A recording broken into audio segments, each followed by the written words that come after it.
are those who mourn, for they are comforted. Blessed are the meek, for they inherit the earth. Blessed are those who hunger and thirst for righteousness, for they will be filled. Blessed are the merciful, for they will be shown mercy. Blessed are the pure in heart, for they will see God. Blessed are the peacemakers, for they will be called children of God. And bless those who are persecuted, for theirs is God's realm. I'm glad to have several that will speak today to remind us of Jay's story. And the words that I share with you at the close of these remarks are due to his family's sharing of them with me. And so a couple folks. First, we invite up Jay's lifelong friend, Ron Powell, who will speak to us for a few moments. Ron, come on up.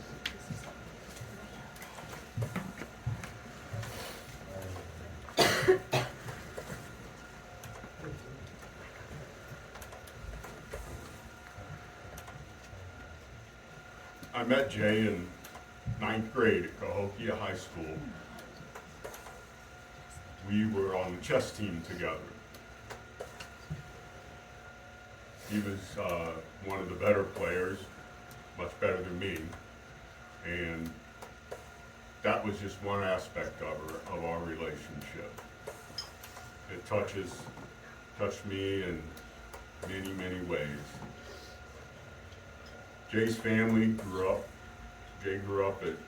on Jerome Lane, not too far from here, in the neighborhood of Maplewood, across from Maplewood School.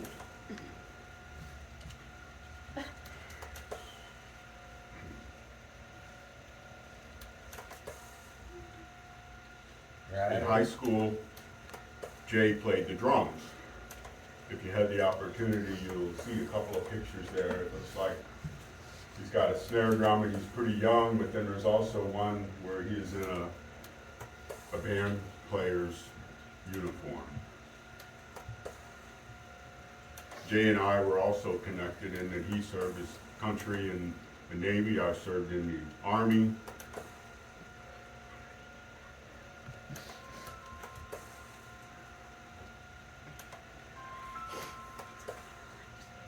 We had a lot of adventures together, in high school especially. We spent a lot of time down in near Prophet Mountain and Piedmont and down some shut-ins. He was a good person to enjoy time with. You didn't have to worry about him starting a fight or aggravating you in some way. We just had a good time.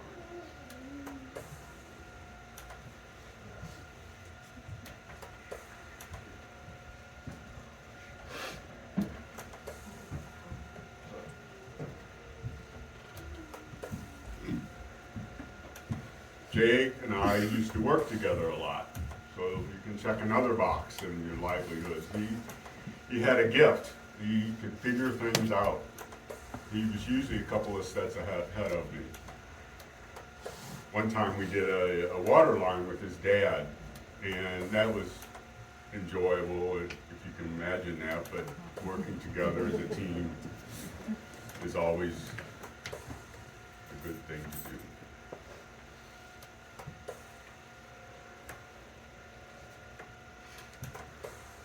Once after I got over the shock of the phone call, I began playing a movie of my time with him. And I'd encourage everyone to do that as you're able to. In our memorial service, or our celebration of life we're going to have shortly, we're going to play a song, I think, if it works out. The song is by Whitney Houston. It was on the soundtrack, The Bodyguard. And it says, "I will always love you." In the movie, it's all about this world. It's about a relationship that gone bad, and the singer is sharing how she feels about it. And so what I'd encourage people to do is take a step more and think about that in terms of where Jay is now. We're not talking about a fight that happened between a couple over somebody else. We're talking about something that no one can take away from you. No one can take those memories that you have of Jay from you. You will always have those. When the world blows up and we're all gone, those memories will still be cherished. Life is that it's hard to pick all the songs to listen to. I should sit down and be quiet. We should just keep playing the list, right? That's what we're saying. But that's not going to happen. Sorry. However, what Ron speaks of after the service, you are all welcome to continue celebrating his life over a meal, and the song that he mentioned will be played there, along with others that will do exactly that. Will play the movie in our mind's eye that we have shared in life. Jay's daughter Jessica would like to say a few words. We welcome her.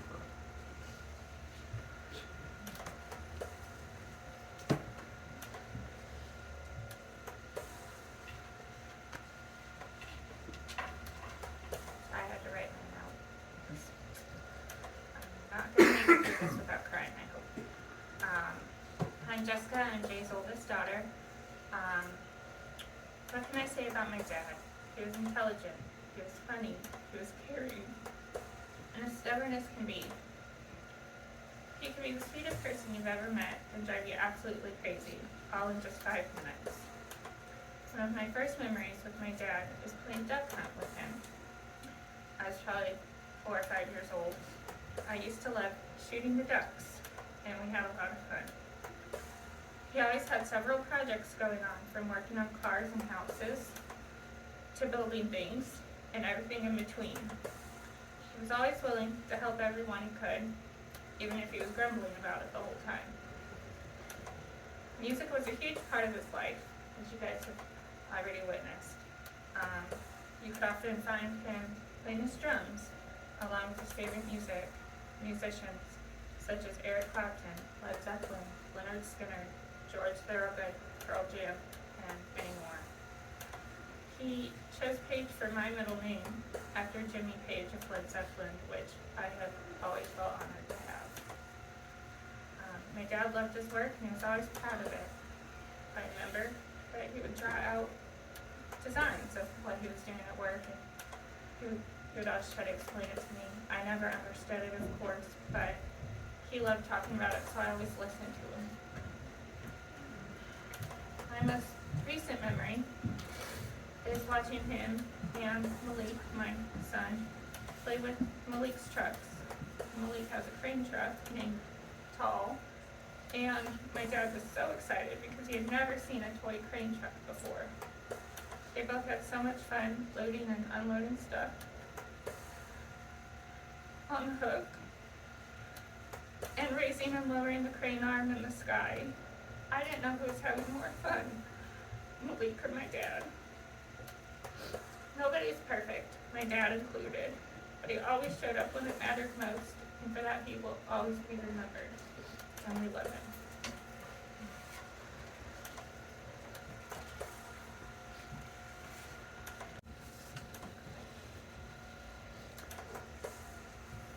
Jay Case was born in Centerville, Illinois, the youngest child of John and Carolyn. He was named after his dad. I asked Carolyn, is that junior? She said, no, the second. You know, when you're the junior or the second, you're one or the other. And he was the second. He grew up here in Cahokia and called it home throughout his life, even if he was away for a period of time. This was his home. The youngest of the 4 children, he had 3 older sisters, and they had a little brother. That was important to all of them in both directions. He knew trauma early in his life with the loss of his older sister, Sherry. When you're 15 and tragedy strikes in that way in a family, it's with you your whole life. And we are mindful of that today. As it said, out of high school, he joined the Navy, was in the Drum and Bugle Corps in that group. He loved the drums. Still had some at home, and play. Jay shared 30 years of life with Sherry. Between them, they have 7 children, and an increasing number of 13 grandchildren. increasing means that I think what the newest was added just a few weeks ago in California. He was proud of his family, as it has been said and will continue to be said. Jay and Sherry were best friends all their years. To say that after 30 years, that's an important thing, is it not? They were never apart. If you saw one, you saw the other. Their first concert was to see Def Leppard. This is probably they stick together for so long. You know, if you can get to a Def Leppard concert early on, you know you're with the right person. And they laughed to this day that Billy Ray Cyrus, before he was really famous, was the opener that night with Achy Breaky Heart. It seemed like odd that was the opener for Def Leppard, but you know. Sherry was proud that Jay was the type that would do things for others, would help others out. That his heart was big enough for their blended family, big enough for their friends, their neighbors. His family has said over and over that his heart was large, and when he was needed most, you could count on him to be there. He had a love for his two Ford trucks, the old one and the old blue one and the new one. He enjoyed a project car or two. A shade tree mechanic is hard to find, but he was a guy that might have been that role. He was handy in general. He picked that up from his dad along the way, an important thing to learn, and passed it along as he could. It was evident also in his chosen profession as a welder and steel fabricator. At home, Jay was a keeper of innumerable cats and dogs. The exact number over the years is not determined, but they were a part of his life. He loved to cook up all kinds of meats because people loved his barbecue. But he wasn't just a meat man. There were vegetables in the yard in the summer times that he grew. Zucchini is often prominent, but when isn't it, right? If you're a good gardener. He was a lover of classic rock music, and if you lived in St. Louis at any time in your life, if your dial, when we did the dial, remember the dial, when you scroll down the dial, and 95 was classic rock radio, and the symbol, I think it was a pig with the earphones on. I'm having to think back. I grew up here too, so I'm trying to think. It's always on a shirt and on a sticker, right? That radio station had a following that was closer than anything, and Jay was one of those people. And he had all the shirts because he was a supporter of their work in the blood drives over and over again. He was a part of that group of people that appreciated music, and then also when doing blood drives they did. He listened. I've only been here a little while, so I didn't see him in church because on Sunday morning he was listening to the classic rock show on KC95. I'm glad that he was in church. You know, that is church sometimes for some of us. Yeah. You could take that home and say the preacher told you that was okay, and I get a little credit.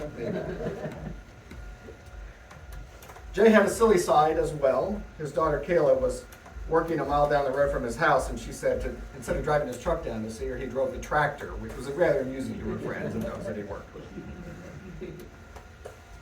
And that he was also one who taught the ability to laugh to those that he was with and loved. Sherry and I were talking, and she shared that at Thanksgiving, one of their traditions beyond the food and the places and the people was, one of Jay's rules was to hear Arlo Guthrie's Alice's Restaurant. And then I thought about it, and I remember it. You know, it's kind of back there. If it wasn't a song we heard every Thanksgiving, we know it, right? And I thought, what is that about anyway? So I was listening to it, and 16 minutes later, I don't know what it was about, because it just goes on and on. About the misadventures of a group of friends at Thanksgiving. It is as close to Thanksgiving as Charlie Brown and all of those other things that we do, right? But in the course of it all, it's the misadventures of friends and life and love and friendship and war and everything in between, I think. Maybe that, in its own unique way, speaks to us of tradition and when we just need to hear some certain words and music each year. Maybe that was his silly side and his serious side coming together, I don't know. As Ron has said, there are things that we will play over in our minds and hearts in these days. And may the days ahead offer us reminders of his silly side, his place in the world, the places where he helped us and where we were called to help him. May we realize that God created him to be good, and that God worked with him in all his successes and his failures to be a person in this place with us. And so we remember Jay's life in several parts today in this place, as you all have been visiting, as you looked at pictures, as you maybe saw him for the first time without a mustache and beard, right? You didn't know that was first Jay was without the mustache? May we be reminded not only in this place, but then as we share food this afternoon, of all of these things, giving thanks for his life, recalling the goodness that was placed in his spirit, the honoring of his work and his labors, his commitments and his days. Whether we're with friends in this place or in lunch as it goes, over a meal or a beer later on, or maybe among his family as they take his ashes to rest with his extended family in Kentucky, in a place where his family has always taken their loved ones. And so in each of these places, we are mindful that we have the ability to speak from our hearts and know that which has been important to us. Uplifting stories, the ways of character, personality, and the person we knew. And so we send Jay on. We send him on and entrust him to God. We now hear one more song, Tears in Heaven, Eric Clapton, before we pray in the prayer.